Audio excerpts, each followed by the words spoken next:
Hey, Mrparka here to review one from RLJ Entertainment, aka Image Films, and this is Frankenstein vs. the Mummy.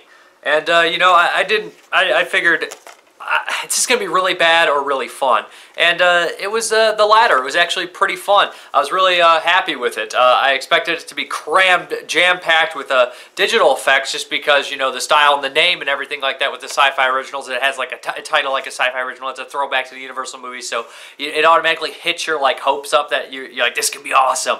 But then you kind of have that leery feeling of, oh, this could be really bad at the same time. Because modern films that usually kind of do the throwback kind of thing in that kind of style, like like, you know, shout out to Universal horror movies or old animal attacks movies, they're usually not that great. They usually have a lot of problems. But Frankenstein vs. the Mummy was actually a very entertaining film. The plot is you know, the best they could do to actually make these monsters square up in the most realistic way. I mean, you're going to have to suspend belief here, considering the fact that you're watching these two monsters, one made by science and one made by some kind of like spiritual kind of curse. So you got to really have no like prejudice against like you got to buy the story. It's fun, it's stupid, you know. It's not played 100% seriously, obviously here. Well, and essentially what happens here is there's a professor who wants to bring back a reanimated corpse. Of course, the Frankenstein story, because his mother had committed suicide when he was young and it haunted him. And meanwhile, there's another college professor who had went on an archaeological dig, and they brought back this mummy. And this mummy's story is that its soul wants to be free and it's been cursed. And of course, both monsters, when they're created, they kind of focus on this woman, and of course they end up kind of fighting over this woman in a certain way. One wants its soul free, and one wants her so he can use her as leverage. The fight scene's actually pretty entertaining, to be honest, and what really surprised me about the movie is there is a couple minimal CGI effects here and there, but I thought that the Frankenstein and the Mummy looked pretty damn good, to be honest. And when they fight, it was entertaining as hell, and there's a couple really graphic death scenes in here. Frankenstein just pounds the crap out of a guy, and I was thinking, wow, that's pretty gory. I didn't expect to see that kind of gore and special effects in this movie. I thought it'd be more of a, like I said, digital style thing. And it was really welcome, this kind of movie, I think, for an old school monster movie, that to have the mostly practical effects in here really helped. And again, there's some nasty face cutting and stuff like that. Yeah, like I was surprised by how gruesome it actually was in points.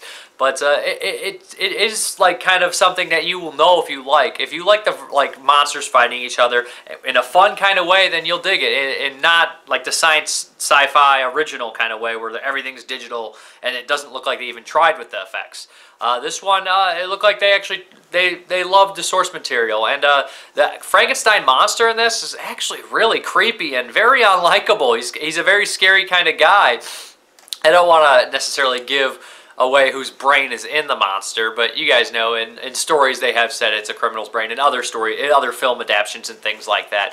But yeah, I really enjoyed this one. It may run a little too long, and it almost hits the 2-hour mark, and you know, it's kind of like building the characters up 30 minutes, and then kind of the story's mixing.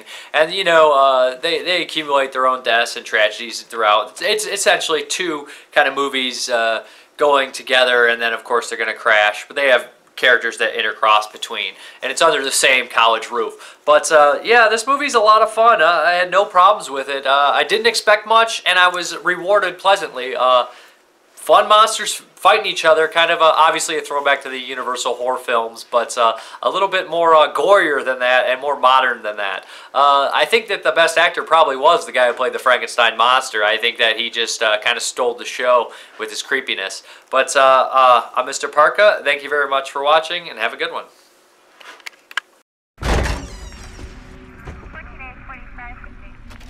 My name is Victor Frankenstein. I will change the world forever. What does it mean to exist? Why must we die? To give a life or to take a life, that is to wield the hand of God. Sir. Now everyone knows that pyramids were tombs for ancient Egyptian kings. Uzurkara's soul is still trapped inside his body. So how do you release the soul?